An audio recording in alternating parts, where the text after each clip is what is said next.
না না না, আমার বউয়ের উপরে এত বড় অন্যায় আমি সহ্য করবো না।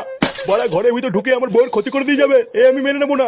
আর তোমার বউয়ের যখন এত বড় ক্ষতি করলো তখন তুমি কোথায় ছিলে? লেওড়া আমি তো ঘুমাচ্ছিলাম, আমি কি করে জানবো ঘরে ঢুকে পকপক করে যাবে? বোধহয় বালচা ক্লাবের পল্টু যদি আমি বাল না ছেড়ে ফেলেছি তাহলে আমার নাম বান্টু না। আহা বান্টু, তুমি একটু শান্ত হও। তুমি নিজের চোখে দেখেছো তো এটা পল্টুরই কাজ? হ্যাঁ লেওড়া, আমি নিজের চোখে দেখেছি আমার বউয়ের পাশে শুয়ে রয়েছে।